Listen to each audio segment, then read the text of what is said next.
Bonjour les astronautes et bienvenue dans ce nouvel épisode de Décrocher la Lune. Aujourd'hui nous allons revenir sur un astre partiellement exploré et approfondir notre connaissance de celui-ci. Avec la sonde Venera 4, je veux bien évidemment parler de Vénus. N'hésitez pas à dire en commentaire ce que vous pensez de la vidéo, à lâcher un pouce bleu si vous l'aimez, à la partager ou à vous abonner si vous ne voulez pas louper la suite des épisodes.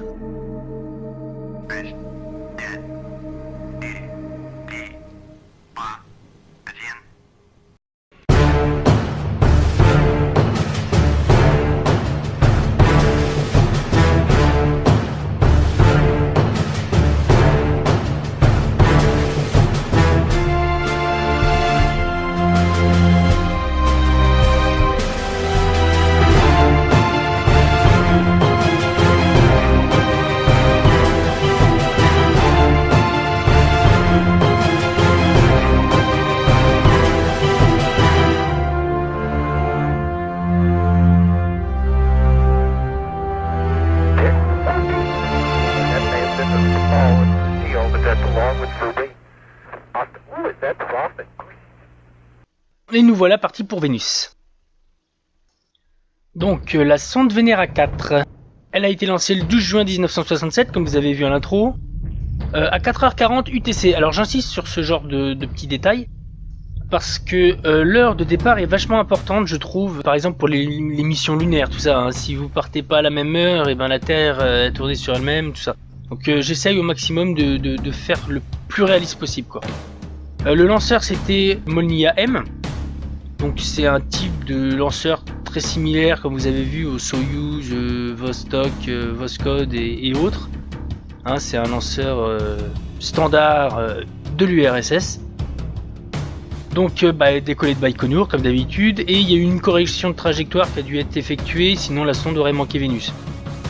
Alors à la base il y avait deux corrections qui étaient prévues, mais il y en a une seule qui a suffi, ça a été suffisamment précis. Mais pas pour moi. Dans Kerbal, le Space Program, là j'ai dû en faire deux. Mais bon, ça reste dans les limites de ce qui était prévu, donc soyez pas si intransigeants que ça, hein, s'il vous plaît. Donc, la sonde Venera 4, ça faisait donc partie du programme soviétique Venera, hein, dont nous avions parlé lors de l'épisode de Frôler l'étoile du berger. Donc c'est le nom du programme d'exploration de Vénus. La sonde était composée de deux parties principales. Donc une sonde d'entrée, qui était donc conçu pour rentrer dans l'atmosphère de Vénus avec un parachute de surface, et un vaisseau spatial porteur et de survol, donc pour faire des analyses en survolant Vénus, et qui portait du coup la sonde de réentrée dans l'atmosphère et qui servirait aussi de relais pour l'atterrisseur, puisque l'antenne de l'atterrisseur ne peut pas être super énorme parce que sinon vous devez le protéger aussi pour l'entrée dans l'atmosphère quoi. Ensuite, donc avant le lancement, il faut savoir que Venera 4 a été entièrement stérilisé pour éviter une éventuelle contamination biologique de Vénus. Si vous vous rappelez bien de l'épisode Rendez-vous avec Mars, nous avions parlé de ça rapidement. Les scientifiques avaient insisté sur le fait qu'il fallait que les sondes allant sur d'autres astres, d'autres mondes, voilà, on va dire ça comme ça, alors que ce soit planètes, astéroïdes, satellites comme la Lune, tout ça, tout depuis cette époque-là, à ma connaissance, est stérilisé pour partir ailleurs. Voilà. Pas forcément les satellites autour de la Terre, hein, comme les satellites de communication, GPS, tout ça, je suis pas sûr pour cela. En ce qui concerne tout ce qui est sonde d'exploration spatiale, tout est stérilisé. Parce que ça serait tout simplement relativement stupide que une sonde nous dise ouais j'ai trouvé de la vie, et puis qu'on se rend compte que la vie qu'on a trouvée sur Mars ou Vénus par exemple, au final c'est nous qui l'avons amenée quoi. Voilà. Donc c'est pour éviter ce genre de soucis, et aussi éventuellement si jamais un jour on a la chance, parce que je considère ça comme une chance personnellement, de trouver de la vie dans notre système solaire ou même ailleurs, qu'on lui mette une maladie ou quelque chose qui l'infecte, enfin voilà.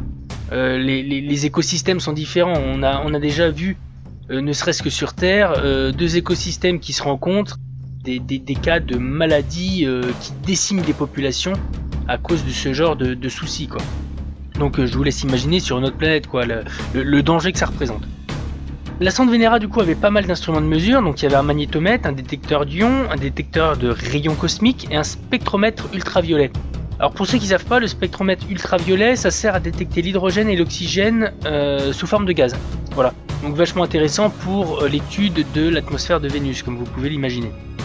En ce qui concerne la durabilité de l'atterrisseur, alors ça a été vérifié en l'exposant à des températures et des pressions et des accélérations très élevées dans un complexe qui a été entièrement construit pour cette mission. La capsule a été également pressurisée jusqu'à 25 bars.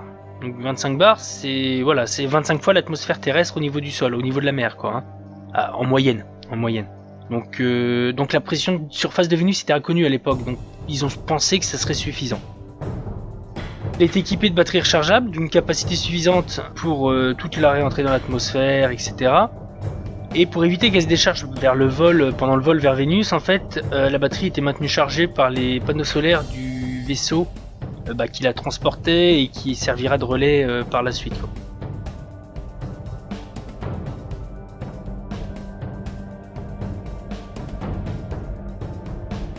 Là, ce que vous voyez, je suis en train de faire des corrections de trajectoire avec le relais, tout simplement pour éviter qu'il tombe dans l'atmosphère, et en plus de ça, ça permet de le mettre en orbite, donc il servira de relais pour les futurs atterrisseurs. Je trouve le concept un peu plus pratique, donc c'est moins réaliste puisque le vrai système relais a juste fait un survol et maintenant s'il y est toujours en orbite solaire, mais j'ai préféré l'utiliser comme relais pour d'éventuelles missions futures, quoi.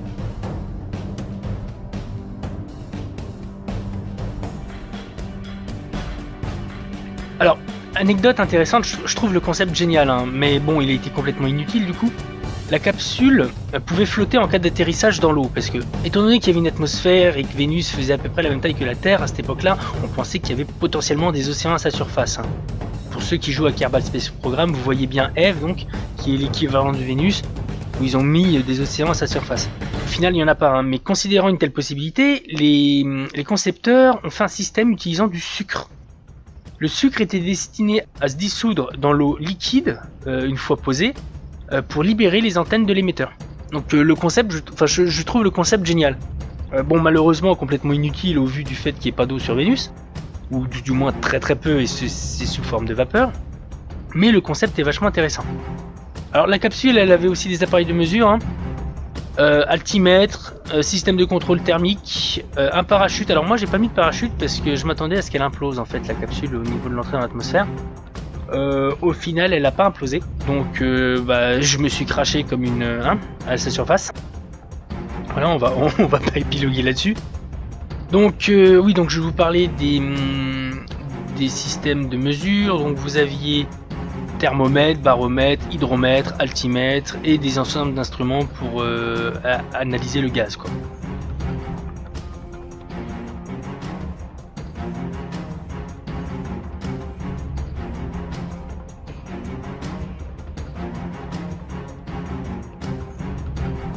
La capsule a pénétré l'atmosphère vénusienne le 18 octobre 1967. Donc comme vous voyez, il faut pas trop de temps en fait pour aller sur Vénus, contrairement à Mars où il faut 6 mois.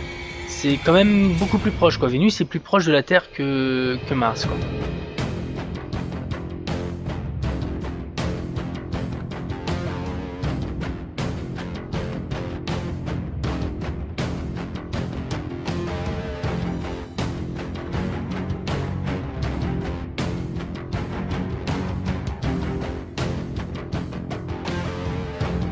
Lors de l'entrée atmosphérique, l'écran thermique, donc le bouclier thermique, est passé à 11 000 degrés Celsius. C'est tout simplement démesuré.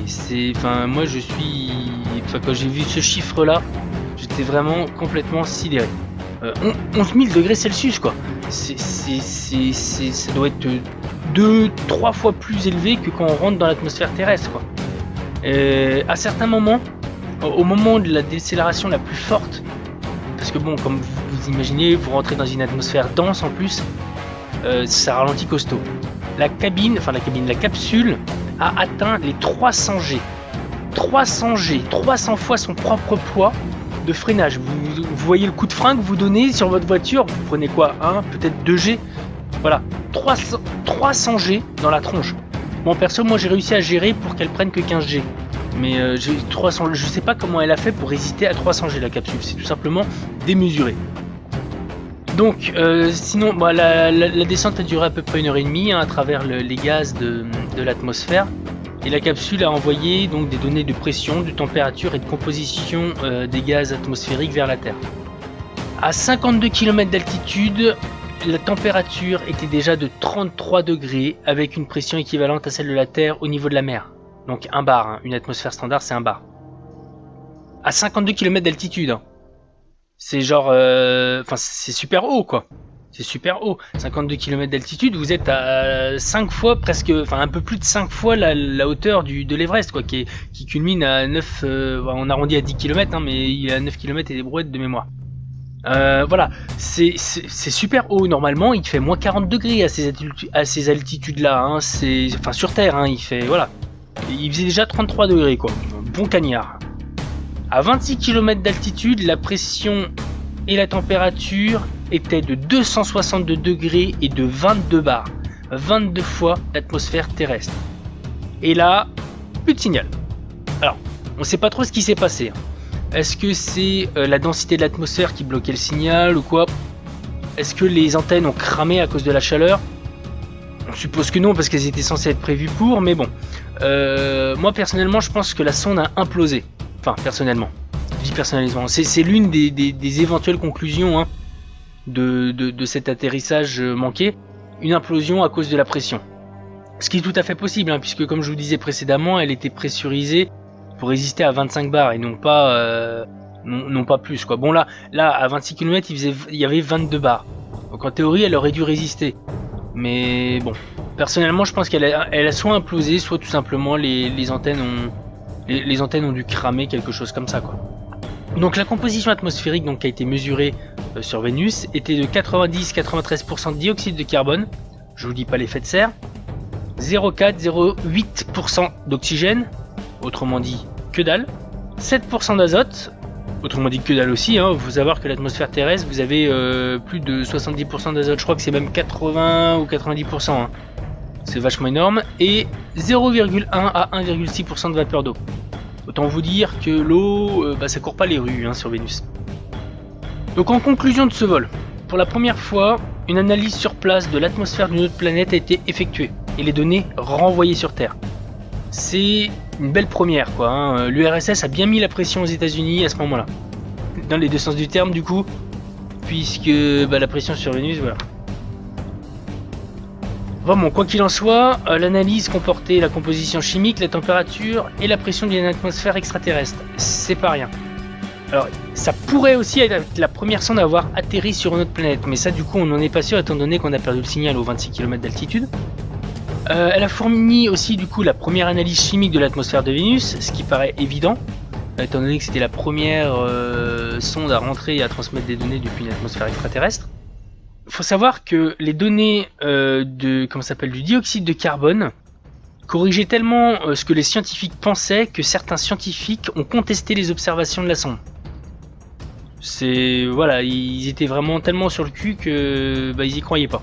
Ils disaient ouais non il y a une couille, voilà. La sonde a envoyé aussi les premières mesures directes prouvant que Vénus était extrêmement chaude, que son atmosphère était beaucoup plus dense que prévu, évidemment si elle a implosé du coup, voilà, et qu'elle avait perdu la plupart de son eau depuis longtemps. Voilà, donc autant dire que tout ce que les scientifiques pensaient à cette époque, grâce à cette sonde-là, il y a quasiment tout qui a été révoqué. Le relais du coup de la sonde, hein, qui nous a servi à communiquer avec la Terre, à relayer les informations du lander, comme ils disent les Américains, donc a détecté aucune ceinture de rayonnement par rapport à la Terre, et le champ magnétique de Vénus a été mesuré 3000 fois plus faible que celui de la Terre. Autant dire qu'au niveau champ magnétique, il n'y a pas grand chose sur Vénus. Heureusement qu'elle a une grosse atmosphère pour la protéger. Toutes les données suggèrent que l'eau, si elle a été présente une fois dans son passé, a fui la planète depuis bien longtemps, et cette conclusion était complètement inattendue au vu des épais nuages vénusiens. Alors, évidemment, quand vous voyez une planète qui fait à peu près la même taille que la Terre, et qui est dense avec de gros nuages, tout ça, on pourrait avoir tendance à penser que, effectivement, il y a de l'eau à sa surface. Mais au final, non. Quoi qu'il en soit, même si la sonde n'a pas atterri, ou alors n'a pas transmis les données tout du moins de son atterrissage, la mission a été considérée comme un succès complet, en particulier au vu de tous les échecs précédents des sondes Venera. Sur ce, j'espère que cet épisode vous a plu, que vous avez passé un agréable moment, que je vous ai appris des choses aussi, hein, c'est quand même le but de ces vidéos. N'hésitez pas comme d'habitude à lâcher un like si vous avez aimé, surtout commentez, donnez-moi les points négatifs ou positifs, surtout là, cette fois-ci, sur cette vidéo, j'ai essayé de changer, de faire évoluer un peu le format sur quelque chose de plus, comment dirais-je, vivant, voilà, de quelque chose de plus vivant, moins monotone. J'ai eu plusieurs retours en fait, comme quoi mes introductions sur les épisodes de Décrocher la Lune étaient un peu monotones, un peu type documentaire, quoi, comme si je lisais un texte. Donc bon, là j'ai essayé de faire quelque chose d'un peu plus vivant, mais bon, comme vous pouvez l'imaginer, il me faut une certaine méthodologie, il faut pas que j'oublie certaines choses qui pourraient être intéressantes à vous dire, et du coup je suis obligé d'avoir quand même un support textuel pour pouvoir tout faire le plus proprement possible. Quoi qu'il en soit, j'essaye de faire de mon mieux pour vous satisfaire au mieux. Donc j'espère que cet épisode vous aura plu. N'hésitez pas à dire les points positifs, les points négatifs, si vous préfériez la façon dont je faisais avant ou la façon dont j'ai testé cette fois-ci. Surtout plein de commentaires. N'hésitez pas à balancer plein de commentaires, qu'ils soient positifs ou négatifs. N'hésitez pas, c'est ce qui me permettra de m'améliorer, le fait d'avoir des retours de votre part. Pour finir, je vous souhaite un bon week-end et je vous dis à mardi prochain.